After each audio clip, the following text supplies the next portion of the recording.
Bismillahirrahmanirrahim. Assalamualaikum warahmatullahi wabarakatuh.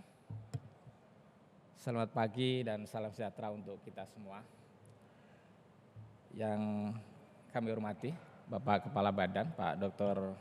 Ani Dito, Bapak Dirjen PAUD Pendidikan Dasar dan Pendidikan Menengah, Pak Dr. Iwan, Ibu Kiki selaku Dirjen Pendidikan Vokasi, para staf ahli dan staf khusus. Saya lihat Prof. Adlin, Pak Dr. Tatang, Mbak Inung, Pak Toto, salam hangat dari Taman Surapati, dan staf khusus Bu Fiona, dan yang sama-sama kita hormati Prof. Anitali yang selalu hadir di forum-forum pendidikan, dan seluruh koleha, juga para perwakilan sekolah dan juga pemerintah daerah, dinas pendidikan, dan para guru serta siswa. Sangat menggembirakan kita menyaksikan secara bersama apa yang disampaikan oleh Pak Kepala Badan tadi tentang keberhasilan Kementerian Dikbud dalam menyelenggarakan satu kerja besar dan sangat masif sesungguhnya, karena asesmen nasional yang dilakukan tadi mencakup seluruh populasi sekolah dan madrasah, yang Pak Kepala Badan menyampaikan mencapai 95%, dan secara random untuk siswa-siswa semua kelas yang dipilih itu menunjukkan bahwa betapa besar apa yang dilakukan oleh Kementerian Dikbud untuk menyelenggarakan asesmen nasional, sesuatu yang sangat diperlukan. Di slide atas saja dulu, yang sangat diperlukan untuk mengetahui kinerja pembangunan pendidikan di Indonesia. Sejauh ini yang kita hadapi secara bersama, tantangan yang paling mendasar itu adalah bagaimana mewujudkan pendidikan berkualitas untuk anak usia sekolah di Indonesia. Dan kita tahu bahwa dari sisi capaian partisipasi, rasanya kemajuan penting sudah diraih, dan dunia mencatat bahwa Indonesia betul-betul berhasil mewujudkan pendidikan yang bisa diakses oleh seluruh penduduk Indonesia usia sekolah. Partisipasi pendidikan kita pada semua jenjang sangat tinggi, dan yang masih menjadi PR besar bagi kita adalah bagaimana meningkatkan mutu pendidikan. Apa yang dikerjakan oleh Kementerian Dikbud melalui penyelenggaraan asesmen nasional itu sejalan dengan apa yang sekarang ini sedang disiapkan oleh Bappenas, menyusun dokumen rencana pembangunan jangka panjang nasional tahun 2025 tahun 2045. Dan di situ di antara salah satu agenda, arah dan juga tujuan besarnya itu adalah pembangunan pendidikan berkualitas yang merata. Jadi yang kita dahulukan itu adalah pendidikan berkualitas yang kemudian merata.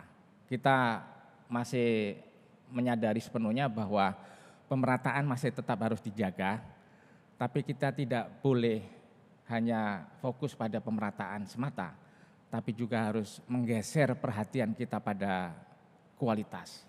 Dan itu yang masih menjadi PR penting bagi kita semuanya.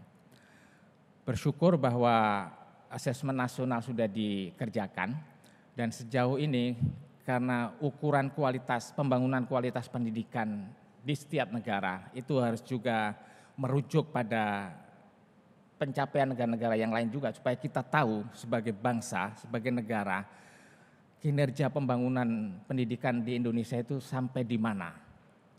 Nah, untuk tahu kualitas pendidikan di Indonesia di posisi mana, selama ini kita menggunakan PISA, pernah juga menggunakan TIMSS, dan karena yang berlaku umum dan terbandingkan kerap digunakan adalah PISA, maka itu yang digunakan.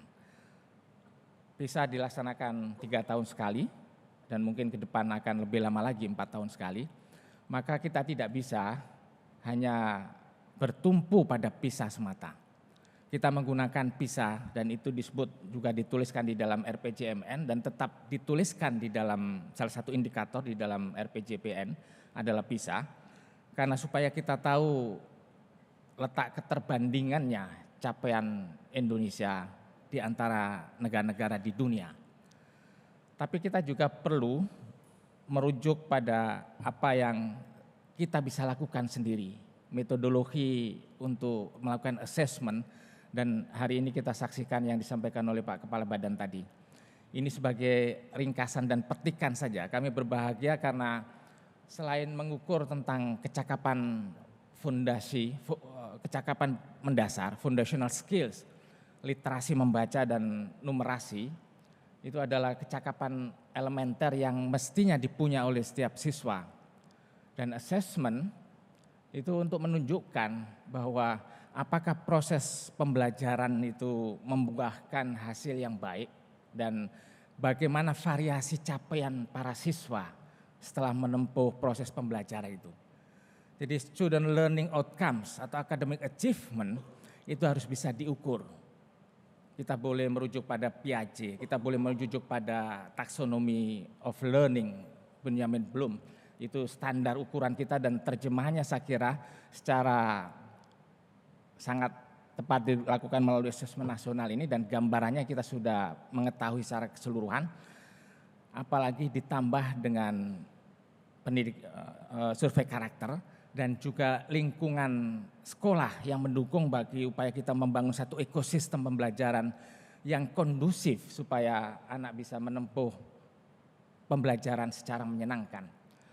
Karena capaian belajar siswa itu juga ditentukan oleh situasi iklim pembelajaran yang menstimulasi, tadi disebut tidak ada perundungan, tidak ada kekerasan. Dan itu Bapak dan Ibu sekalian, betapa bahwa kita semuanya menyaksikan dampak perundungan, dampak kekerasan pada kegiatan pembelajaran itu sangat dahsyat sekali. Anak sampai bukan saja murung karena ada beban psikososial yang akibat dari perundungan atau kekerasan, tapi bisa juga tidak mau sekolah. Dan itu artinya ada faktor yang memberi kontribusi pada bukan saja capaian akademik, tapi juga keberlanjutan siswa untuk tetap berada dalam sistem persekolahan. Partisipasi kita meningkat, tapi completion rate kita tidak setinggi partisipasi.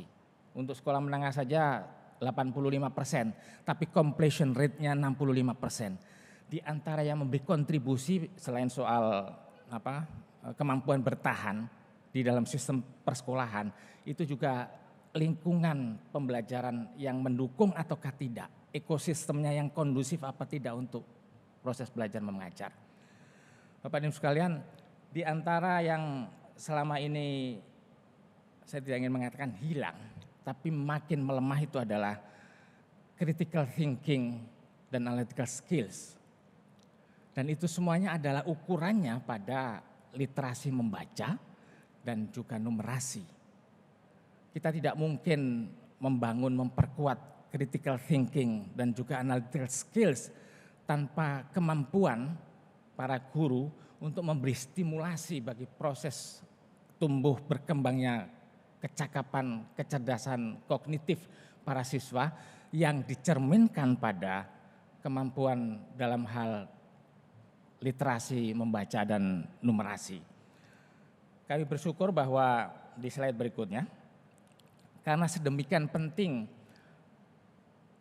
kualitas pembelajaran, kualitas pendidikan, maka di dalam RPJPN itu indikator yang kami ambil itu Human Capital Index.